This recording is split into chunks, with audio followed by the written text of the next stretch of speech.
నమస్తే. ఈరోజు మనతో చాలా విశిష్టమైన వ్యక్తి ఉన్నారు.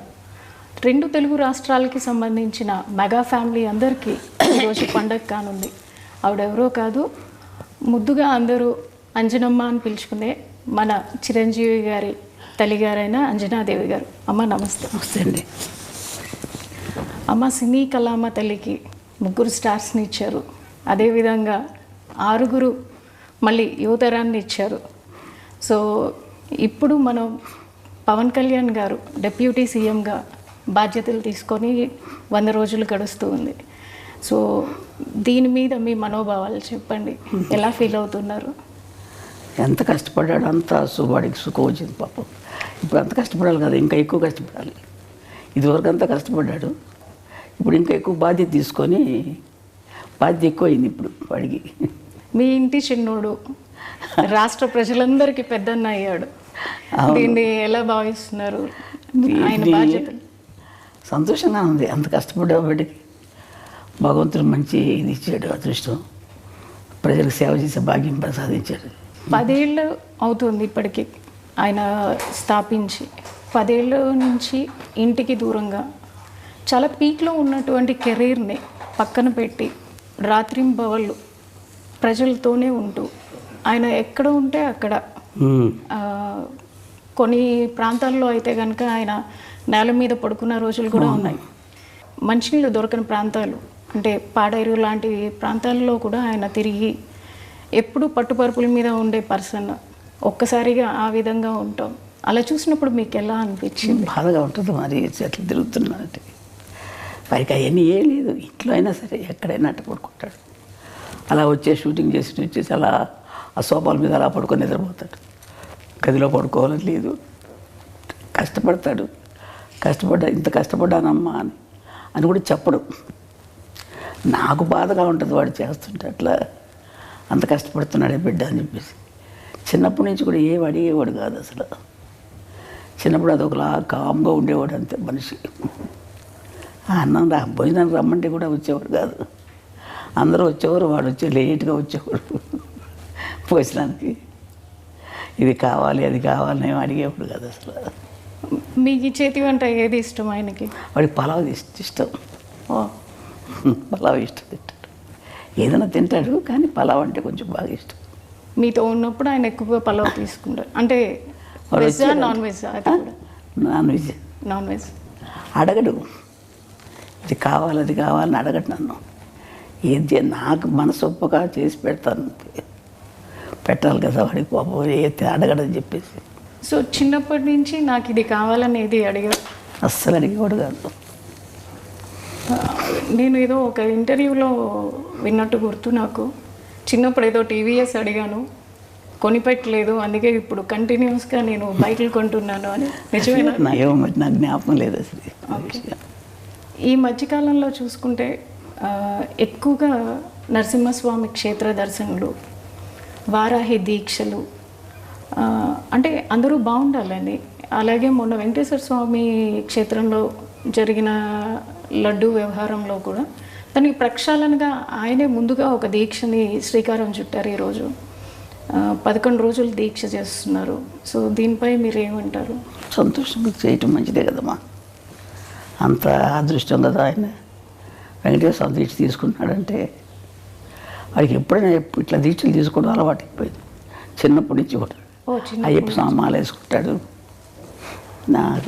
నేను వెళ్దామంటే ఒకసారి నేను వెళ్ళాలి నాన్న అని చెప్పంటే నా కోసం అయ్యప్ప స్వామి మాల వేసుకున్నాడు. దర్శనం చేసుకొని వచ్చాము. వాడికి ఎప్పుడు చేసుకోవాలన్నా ఇష్టం పాపం అబ్బాయికి. సో చిన్నప్పటి నుంచి ఆయనకి దైవభక్తి. అలాగని దేవుడి దగ్గర ఊరికి దండాలు పెట్టేసి పూజలు ఏం చేసేవాడు కాదు. వాళ్ళ నాన్నగారు పూజ చేసినా కానీ ఏదో కాస్త ప్రసాదం తీసుకునేవాడు తప్ప వాడందరికీ వాడు ఎక్కువ పూజలు చేసేవాడు కాదు. ఇప్పుడు కొంచెం పెద్ద అయ్యాక తను పూజ చేసుకుంటున్నాడు. యోగ నరసింహస్వామి గుడి అని విన్నాము. పవన్ గారి అన్నప్రసన్న కూడా అక్కడే జరిగిందని. అక్కడే జరిగింది. దానికి సంబంధించి వివరాలు చెప్తారా? మేము తిరుపతి దర్శనానికి వెళ్ళాం. నేను మా వారు మిగతా పిల్లలందరూ తీసుకొని వెళ్ళాను. వెళ్తే అప్పుడు 6 నెలలు కరెక్ట్గా జరిగింది. ఆ రోజుకి వచ్చింది. 6 నెలలు వచ్చింది కదా, ఇక్కడే అన్నప్రాసన చేసేద్దాం అనిపించింది నాకు మనసులో. ఆయన దగ్గర ఎప్పుడూ ఒక కత్తి ఉంటుంది. ఈయన పోలీస్ ఆయన కదా, కొంచెం పోలీస్ డిపార్ట్మెంట్. ఆయన దగ్గర చిన్న కత్తి ఉంటుంది. ఆ కత్తి పెట్టి ఏదో పుస్తకాలు ఉంటే పెట్టి దేవుడి ప్రసాదం ఇచ్చారు, ఆంజనేయ వెంకటేశ్వర ప్రసాదం.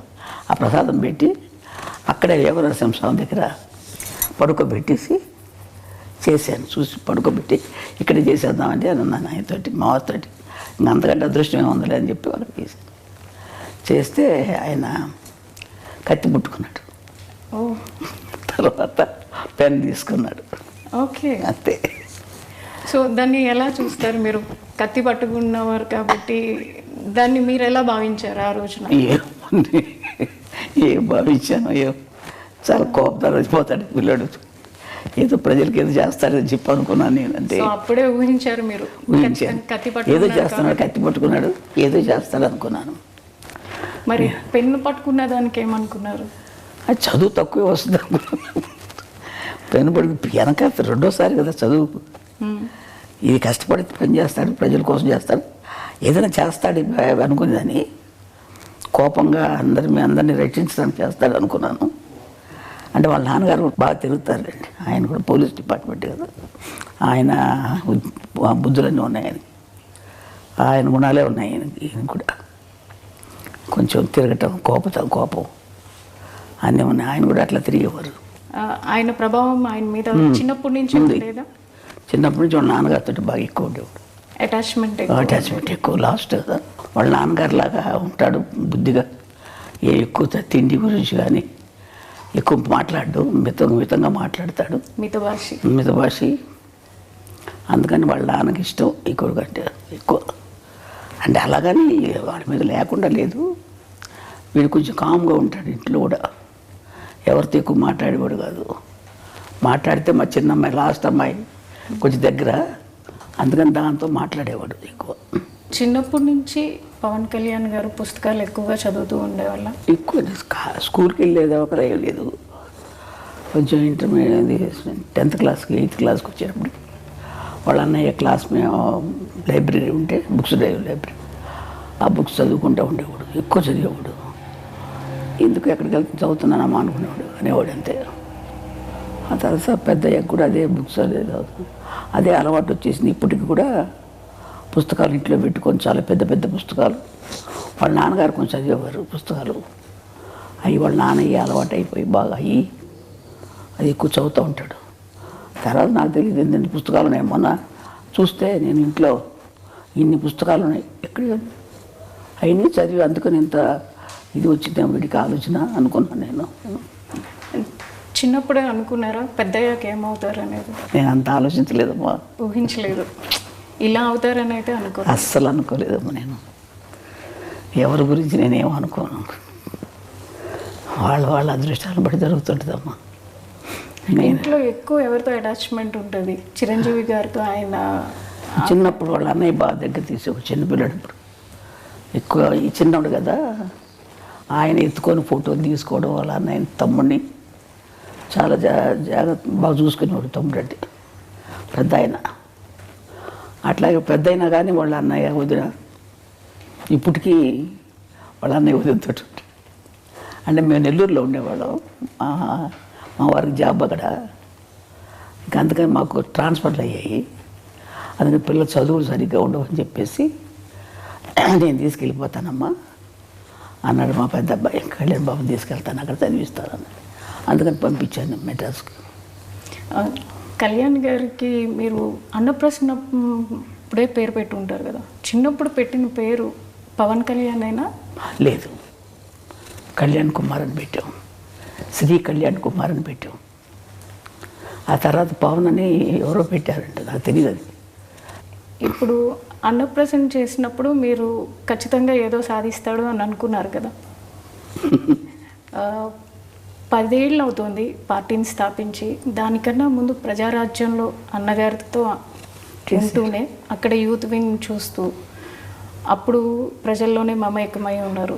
అప్పటికే ఆయన సినిమాల్లో ఒక చేస్తున్నారు, కొంచెం ఎదుగుతూ ఉన్నారు. అంటే మళ్ళీ పార్టీల వైపు మొగ్గుతున్నప్పుడు మీరు ఎలా భావించారు? నాకు ఎందుకు ఈ పార్టీలో మనకి సినిమాల్లో చేసుకుంటే బాగుంటుంది కదా అనిపించింది నాకు. వెళ్ళిన తర్వాత వాడి ఇష్టం మనం ఏం చెప్పగలం. అవి చేస్తానమ్మా ఇది చేస్తానని. సో మీరు వాదించారా అప్పట్లో? వాదించలేదు, నేను ఎక్కువ వాదించను అసలు. వాడి ఇష్టం, వాళ్ళు పెద్దవాళ్ళు అయిపోయారు, వాళ్ళ ఆలోచనలు వాళ్ళకు ఉంటాయి కదా. మనకు పెద్ద నాలెడ్జ్ ఏముంటుంది, వాళ్ళకున్నంత ఉండదు కదా మనకి మాకు అని చెప్పి నేనేం ఎక్కువ వాదించేదాన్ని కదా. అడిగేదాన్ని, నాన్న సినిమాలు చేసుకోకూడదా, ఎందుకు ఇది మనకి ఇదంటే, ఏం లేదమ్మా అది ఇది అన్నీ చేసుకుంటాను. సో కొన్ని ఇంటర్వ్యూల్లో చిరంజీవి గారు కూడా ఒకానొక టైంలో ఏమైపోతాడో, కళ్యాణ్ గారు ఎక్కువగా పుస్తకాలు చదవడం, ఎక్కడన్నా ఏదైనా చిన్న అన్యాయం జరిగినా దాని వైపు ఆయన మొగ్గు చూపడం, ముందు దూకుతాడు. అది చూసిన తర్వాత నేను ఒకానొక టైంలో ఎక్కడ ఒక రెబల్ అయిపోతారో అని భయపడిన రోజులు కూడా ఉన్నాయి అన్నారు. సో మీరు కూడా అట్లా ఏమన్నా? నేను లేనప్పుడు దగ్గర లేను. మేము నెల్లూరులో ఉండేవాళ్ళు, మాకు తెలియదు, అది వాళ్ళ అన్నయ్యకి తెలుసు. సో ఇప్పుడు ఎట్లా చూస్తున్నారు అంటే ఈ 10 years ఫ్యామిలీని వదిలేసి ఆయన ఉండి కష్టపడి ఇప్పుడు డిప్యూటీ సీఎంగా ఉండి వచ్చిన వెంటనే ఆయన మార్క్ ఎక్కడైనా చూపిస్తారు. మొన్న వరదల్లో చూసుకుంటే కనుక వచ్చిన రోజే ఆయన వచ్చిన వెంటనే ఇమ్మీడియట్ యాక్షన్ చూపించారు. వచ్చాను, తను పని చేసుకున్నారు. అట్లాగే ఎన్నైతే మనకి పంచాయతీలు ఉన్నాయో ప్రతి పంచాయతీకి డబ్బు అందాలన్న ఉద్దేశంతో ఆయన పంచాయతీలకి డైరెక్ట్గా అమౌంట్ని డొనేట్ చేయడం జరిగింది. సో ఆయన మార్క్ ప్రతి చోట కనిపిస్తుంది పొలిటికల్గా. ఇంతకుముందు మీరు చాలామంది రాజకీయవేత్తలను చూసుంటారు, ఇప్పుడు ఆయన చేస్తున్న విధానాన్ని చూస్తున్నారు, అది మీకు ఎట్లా అనిపిస్తుంది? మా అబ్బాయి మంచి పని చేస్తున్నాడు అనిపించింది నాకు. వాడు ప్రజలు సేవ చేస్తున్నాడు, చాలా సంతోషం. ప్రజలకు సేవ చేయాలి కదమ్మా. మనకున్నది మనం తింటాం కాదు కదా, నలుగురు పెడితేనే కదా మంచిది, సహాయం చేస్తేనే కదా. ఎంతసేపు ఇంకా మనం ఉంది కదా అని మనమే తినేస్తూ ఉంటే వాళ్ళకి సహాయం లేకుండా ఎంతమంది అల్లాడుతున్నారు జనాలు పాపం. మన పాటికి మన జరిగినప్పుడు ఎంత బాధ కలిగిందో నాకు అసలు అయితే. అది కానీ తర్వాత ఇంకొక ఊరు కేరళలో ఇక్కడ ముందు కేరళలో మైనాడులో అక్కడ తిరిగినా కానీ ఎంత బాధ కలిగింది, ఎంతో అల్లాడిపోయారు బిడ్డలు, చంటి బిడ్డలు, వాళ్ళు వీళ్ళు ఎంత బాధలు పడిపోయి ఉంటారు. అదే నేను ఊహించుకుంటే నాకు ఎంత బాధగా ఉంటుందో అనిపిస్తున్నాను. చూస్తుంటాను టీవీలో వార్తలు, చాలా బాధ కలుగుతాము. అలాంటి వాళ్ళకి సేవ చేయాలి, తప్పదు.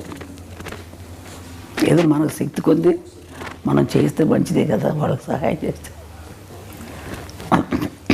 సెలబ్రిటీగా మీరు అనుకున్నట్టుగా సినిమాలే చేసుకుంటూ ఉంటే ఆయన డొనేట్ చేసి వదిలేయటం జరిగేది.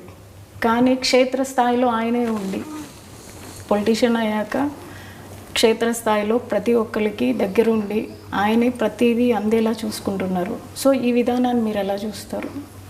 మంచి విధానం కదా మాది, వాడికి చేసేది మంచి విధానమే. అందరికీ కూడా సర్దుకుంటాం, అందరికి సహాయం చేయటం అనేది అంత కలిసి అంత బుద్ధి పుట్టాలి కదా చేయటానికి, అంత ఆలోచన రావాలి కదా. మంచిదే కదా మాకు చేసే బుద్ధి ఉంది. వాళ్ళ నాన్నగారికి కూడా ఉంది కొంచెం బుద్ధి, సేవ చేసే బుద్ధి. కళ్యాణ్ గారి ప్రస్థానం చూసుకుంటే అటు కెరీర్ వైజ్ కానీ ఇటు పొలిటికల్గా కానీ ఆయన మీద వాళ్ళ తండ్రి గారి ప్రభావం ఎక్కువ ఉందనుకుంటున్నారా, లేదా ఇంకెవరైనా ప్రేరేపణ ఉంది అనేది? ఇంకేం లేదు, వాళ్ళ నాన్నగారి ప్రభావం ఎక్కువ ఉంది. ఆయన ఇట్లాగే దాన ధర్మాలు చేసి సహాయం చేసేవారు, అందరికీ చేసేవారు. అదే బుద్ధి ఈయనకి కూడా వచ్చింది కొంచెం. అంటే అందరికి ముగ్గురికి ఉంది కొంచెం. ఈయన ఎక్కువ రాజకీయాలు ఉండబట్టి ఎక్కువగా కలిసేసుకుంటారు. సినిమా ఫీల్డ్లో ఉండగా కూడా అందరికీ సహాయం చేసేవారు, సినిమాలు యాక్ట్ చేసేటప్పుడు కూడా. ఇప్పుడు మీరు డిప్యూటీ సీఎంగా మీ అబ్బాయిని చూస్తున్నారు, తర్వాత నెక్స్ట్ ఇంకేమన్నా ఎదగాలని అనుకుంటున్నారా? ఏ స్థాయిలో మీ అబ్బాయిని చూడాలనుకుంటున్నారు? నేను అంత ఆశ లేదమ్మా నాకు, నేను అంత ఆశపడలేదు, అంత ఆలోచించలేదు. దేవుడు ఎలా చేస్తారో జరుగుతుంది అంతే. అంటే నేషనల్ వైడ్గా కూడా ఆయన మార్క్ పొలిటీషియన్గా మిగతా పొలిటీషియన్తో కంపేర్ చేసుకుంటే కనుక కళ్యాణ్ బాబు గారు వెళ్తున్న విధానం కావచ్చు, అటు డివోషనల్గా కావచ్చు, బీజేపీతో అలయన్స్ అవటం వల్ల కావచ్చు, ప్రతి ఒక్కరిలోనూ ఒక చైతన్యం వస్తుంది. సో ఆయన నేషనల్ లీడర్గా ఎదగాలని మీరు కూడా అందరితో పాటు ఆశిస్తున్నారు అనుకుంటా. వాడు ఇప్పుడు అనుకోలేదు కదా ఇలా ఇప్పుడు సీఎం అవుతాడు, అదే అలా జరుగుతుంది, ఆటోమేటిక్గా అవి జరుగుతాయి అట్లా. అంతే కదా, మనం ఆలోచించేది కొద్దిగా జరగవు కదా. దేవుడు ఎట్లా చేసుకుంటాడు, భగవంతుడు ఎట్లా చేస్తాడు అట్లా చెప్తాడు. పవన్ కళ్యాణ్ గారు వారి తండ్రి గారైన వెంకట్రావు గారి నుంచి చాలా వరకు ఆయన బుద్ధులే క్యారీ ఫార్వర్డ్ అయినాయి అని మీరు చెప్పారు. అదేవిధంగా ఆయన వెళ్ళే పద్ధతిలోనే కళ్యాణ్ గారు కూడా ఎక్కువగా వెళ్తూ ఉంటారు. కళ్యాణ్ గారికి చిన్నప్పుడు వారి తండ్రితో ఏ విధమైనటువంటి బాండింగ్ ఉండేది? ఎక్కువ ఆయనతోటి బాగానే ఉండేవాడు. చిన్నప్పుడు కొంచెం పట్టుదల ఎక్కువ అయింది పిల్లడికి. ఏదైనా సరే నాకు ఇది కావాలంటే కావాలంతే, చెయ్యాలనుకుంటే చేస్తాడు. ఆ పట్టుదల ఉంది. ఒకసారి మా అమ్మగారు ఊరు మా మొగల్తూరు, వెస్ట్ గోదావరి, మొగల్తూరుకి ఆయన నేను తీసుకెళ్తానని చెప్పి ఆయన వెళ్తున్నారు మా వారు, మా అమ్మ వాళ్ళ ఇంటికి వెళ్తుంటే ఈయనకి రమ్మని చెప్పారు. అందరం వెళ్దాం అనుకుంటే ఆ రోజు ఇంకెందుకులే ఇప్పుడు వెళ్తాం అని చెప్పేసి మానుకోవాల్సి వచ్చింది. ఏదో కొంచెం కారణాల వల్ల మానుకున్నా. అంటే కాదు నాన్న వెళ్ళాల్సిందే, నాన్న వెళ్ళాల్సిందని చెప్పి పట్టుబట్టాడు. చెప్తుంటే ఈయనేవాడు కాదు, మొండికి ఎత్తేసేవాడు. వెళ్ళాలి, తప్పదు నాన్న తీసుకెళ్తాను. వద్దురా నాన్న తర్వాత వెళ్దాం మనం అంటే ఇన్నే వచ్చి అమ్మ కొట్టారు. కొట్టిన తర్వాత అప్పుడు మానేశాడు. పట్టుదల ఎక్కువ చిన్నప్పటి నుంచి కూడా.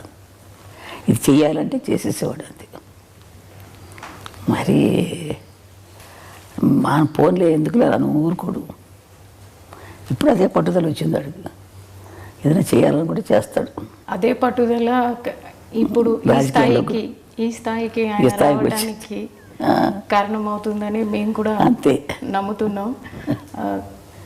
ఇప్పుడు చంద్రబాబు నాయుడు గారు జైల్లో ఉన్నప్పుడు కూడా ఆయన ఫ్లైట్లో రానినప్పుడు బై రోడ్ వచ్చారు. బై రోడ్ ఆపినప్పుడు కూడా ఆయన అక్కడే రోడ్డు మీద పడుకున్నప్పుడు చాలా బాధ కలిగిందమ్మా. ఎందుకు ఈ బాధలని మనకు అనిపించేసింది. రోడ్డు మీద పడుకున్నాడు కదా, అబ్బా చాలా బాధ కలిగింది నాకు. ఎందుకు ఈ బాధలు, రోడ్డు మీద అలా పడుకోవాలా అని అనిపించేది. రాదు కార్లలో ఇచ్చేవాడు కాదు, నడిచిలేవాడు. అవును, కానీ సక్సెస్ చూసాక ఎట్లా అనిపించింది? ఆనందం, సంతోషంగా ఉంటుంది. అవన్నీ వాడి కష్టానికి తగ్గ ఫలితం జరిగింది. భగవంతుడు మంచి ఫలితం ఇచ్చాడు అని చెప్పి అనుకుంటాడు. వాడు కష్టపడ్డాడు, మంచి జీవితం ఇచ్చారు. వాడు ఇప్పుడు ఇంకా ఎక్కువ కష్టం ఇచ్చాడు. అప్పుడు కంటే ఎక్కువ కష్టం, బాధ్యతే కదా, ఎక్కువ బాధ్యతే కదా. మీరు ఇంకా పవన్ కళ్యాణ్ గారు ఉన్నత శిఖరాలకి వెళ్ళాలని కోరుకుంటున్నారు కదా. ఎవరికైనా ఏ తల్లికైనా మంచి వృద్ధిలోకి రావాలని ఉంటుంది కదమ్మా. ఏ తల్లిదండ్రులైనా కోరుకుంటారు కదా బిడ్డలు మంచి వృద్ధిలోకి రావాలి. అదేవిధంగా నాకు కూడా ఉంది, బిడ్డలు మంచి వృద్ధిలోకి రావాలి, బాగుండాలని. అదే నేను కూడా కోరుకుంటున్నాను ఆ విధంగా నేను. సరే అమ్మా, థ్యాంక్ యూ సో మచ్. మీ సమయాన్ని మాకు ఇచ్చి తల్లి పవన్ కళ్యాణ్ గారి గురించి తెలియని విషయాలన్నీ మాకు తెలియజేసినందుకు ధన్యవాదాలు. సరే తల్లి.